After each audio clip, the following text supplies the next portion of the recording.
and animal diseases caused by regional and international trade in food and agro products, African Union member states adopted the African Union Sanitary and Phytosanitary Policy Framework.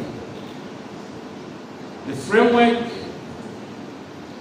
the strategies, that is the plant health strategy for Africa, the food safety strategy for Africa, and the animal health strategy,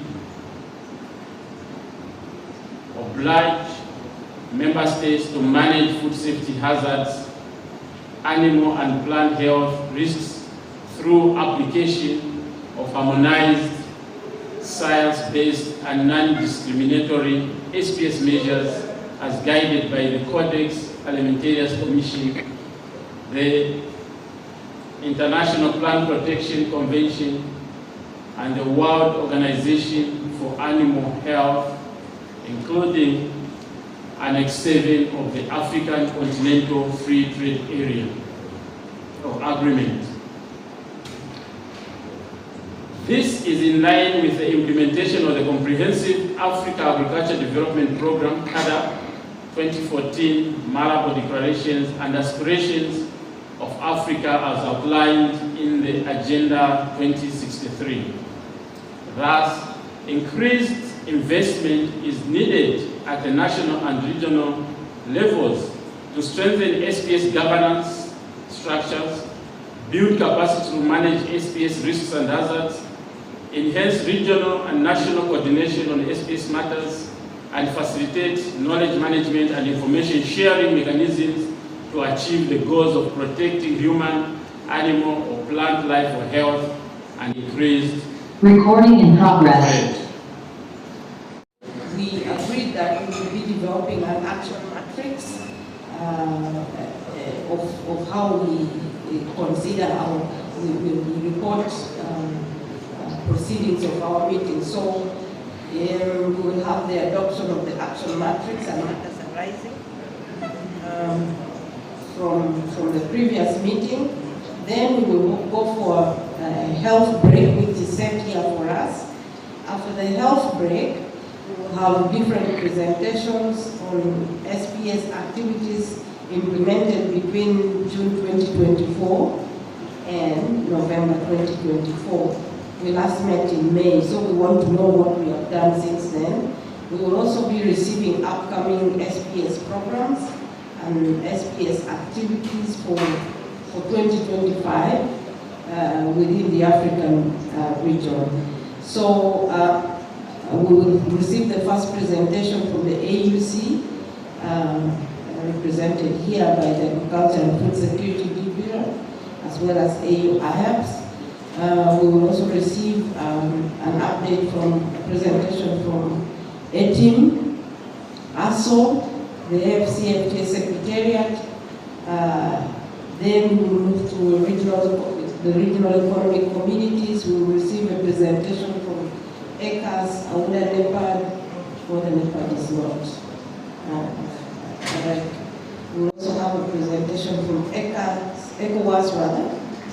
Representative of the development partners, colleagues from the African Union Commission, ladies and gentlemen, all protocol observed.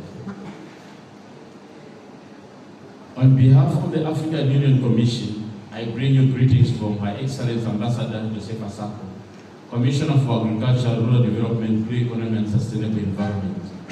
I welcome you all, including those who may have joined us virtually to this learning event on the implementation of sanitary and phytosanitary index in the post-Malabo 10-year action plan being held here in Libreville, the vibrant capital of the world. Distinguished delegates, as you are all aware, we have a few months remaining to close off the 2014 Malabo Declaration. However, Member states are far from achieving the said 7 Malabo commitments, and this calls for intervention on what we could possibly do to support member states stay on course in their agricultural performance and create evidence-based solutions where we can draw lessons to enable a strong post-Malabo agenda. ladies and gentlemen, following its declaration by Africa Heads of State and Government on 11th July 2003 in Maputo, Mozambique, the Comprehensive Africa Agriculture Development Program, CADAP, has been a pivotal framework for catalyzing agricultural transformation across the continent. Building upon the Maputo Declaration, the Malabo Declaration was presented during the 23rd General Assembly of the African Union Heads of State and Government in 2014, leading to the adoption of the Malabo Declaration that made 7 bold commitments, with the first one being a recommitment CADAP. While the Malabo Declaration was a continuity of the Maputo Declaration, it introduced substantial modifications, expanding the CADAP focus, the scope, the content, the goals, the targets, and the implementation modalities.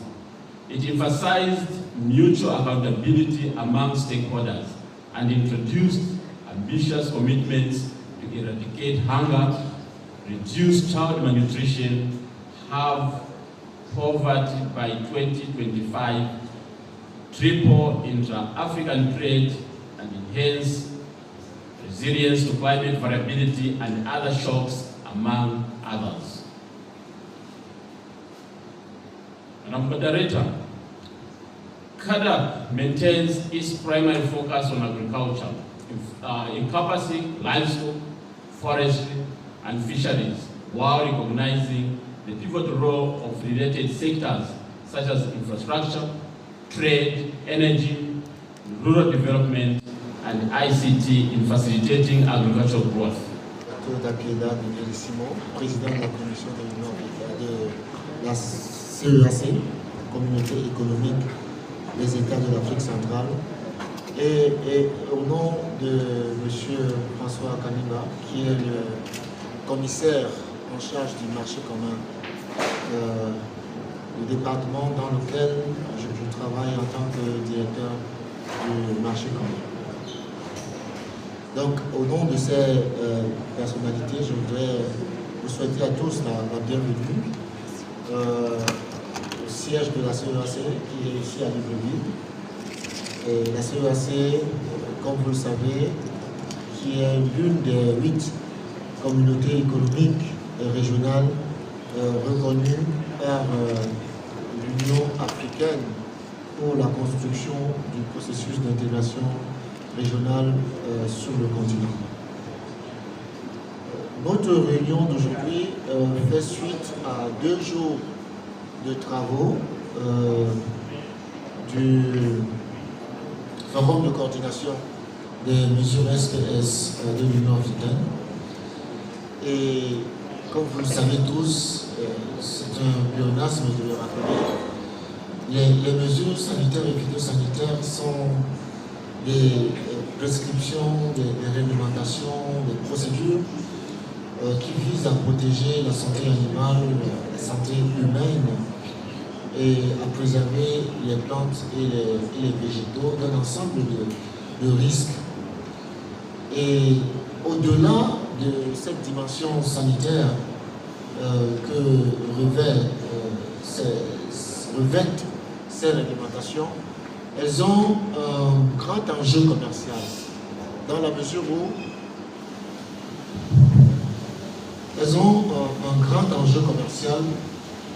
où les mesures sanitaires et phytosanitaires peuvent devenir des barrières pour l'accès au marché des marchandises. Et donc, cela constitue pour les États africains et les États membres de la CEAC un motif d'attention particulière pour s'assurer que les mesures qui existent sont conçues et sont mises en œuvre d'une manière qui soit appropriée et qui évite d'en faire des barrières non tarifaires, c'est-à-dire des obstacles à l'accès au marché pour les marchandises. Et c'est dans ce contexte que les États africains se sont engagés à différents niveaux à mettre en place des instruments réglementaires appropriés. L'Union africaine dispose de son cadre stratégique concernant les mesures sanitaires et phytosanitaires. L'accord sur la SLECAF que nous avons négocié dispose d'un instrument particulier, l'annexe 7 du protocole sur le commerce des marchandises, qui est dédié aux mesures sanitaires et phytosanitaires. Les institutions existent sur le continent africain pour le suivi de la mise en œuvre des mesures sanitaires et phytosanitaires. Au niveau de la CEAC, en Afrique centrale, le traité révisé de la CEAC, dans ses articles 54 et 63, dispose clairement que les États s'engagent à harmoniser leur réglementation relative à la mise en œuvre des mesures sanitaires et phytosanitaires. Et le traité stipule également que la mise en œuvre de ces mesures au niveau de la communauté se fera conformément au cadre défini par l'Union africaine et aux instruments de la zone de libre-échange continentale africaine. C'est en tenant compte de cela que la CEAC a engagé la révision de sa politique agricole commune qui dispose d'un ensemble d'activités dédiées aux mesures sanitaires et phytosanitaires. Donc, nous en tant que communauté économique régionale, pilier de l'intégration africaine, sommes pleinement engagés à mettre en œuvre les programmes continentaux relatifs aux mesures sanitaires et phytosanitaires, évidemment en tenant compte des réalités contextuelles de notre espace communautaire. Certains pays sont obsolètes, d'autres ne sont pas adaptés. Il faut rappeler que ces mesures sanitaires et phytosanitaires participent à une bonne circulation d'aliments dans la région, dans la sous-région, mais également participent à mettre à disposition de toutes les populations des aliments de qualité et en quantité suffisante. Mesdames et messieurs, il faut savoir que les mesures SPSF permettent aussi aux businessmen africains de pouvoir commercialiser les produits dans le monde, non seulement au niveau africain, mais également à l'étranger.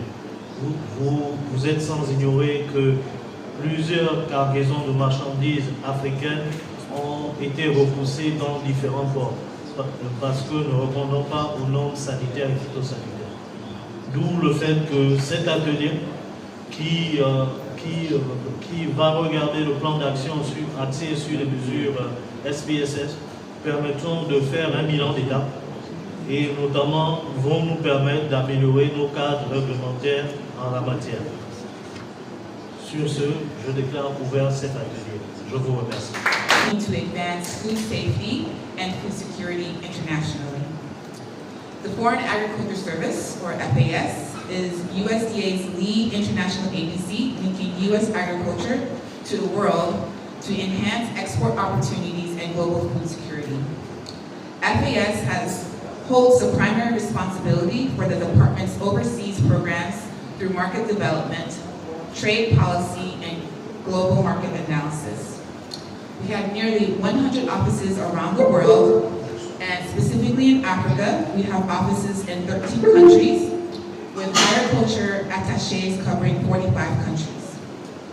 Within my division, which is the Trade Regulatory Capacity Building Division, we coordinate agriculture trade and regulatory capacity building activities in different countries and regions through bilateral, multilateral, and public-private partnerships. Our activities seek to enhance countries' capacities to participate in regional and international trading systems, all in alignment with international standards to facilitate safe trade and improve food and nutrition security. In Africa, we support strengthened SPS regulatory systems according to the objectives of the African Continental Free Trade Area, the Comprehensive Africa Agriculture Development Program, Agenda 2063, and the Sustainable Development Goals.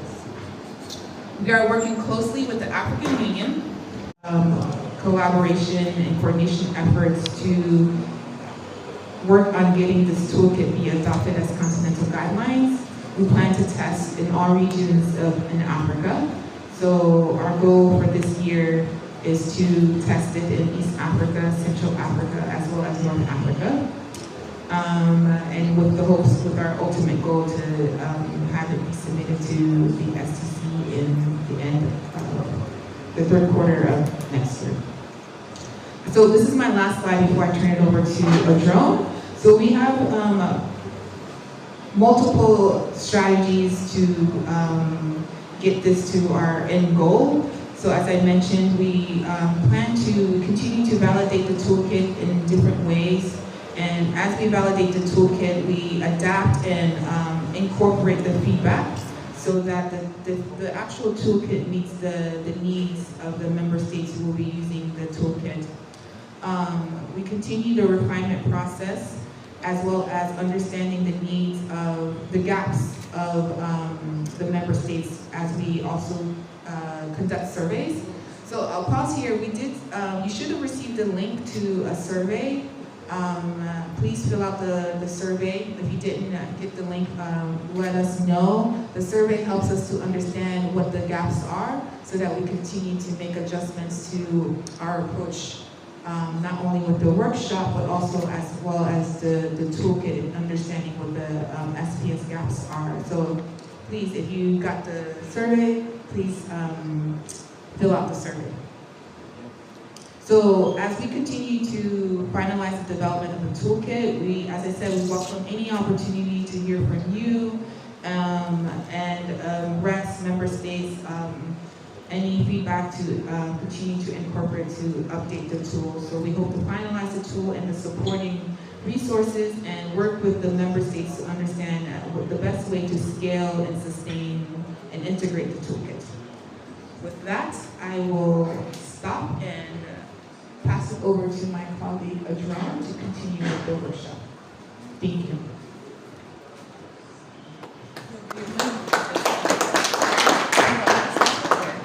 Can I stand there? Yeah. Not exactly a good regulatory practice. A good regulatory practice is different from the SPS measure. And it's important for us to understand this because we are going to be discussing this throughout the end of the day. No one is leaving this place without talking. So we need to first understand what the good regulatory practices are. These are based on international best standards. They are based on what is acceptable at the regional and international level. And they're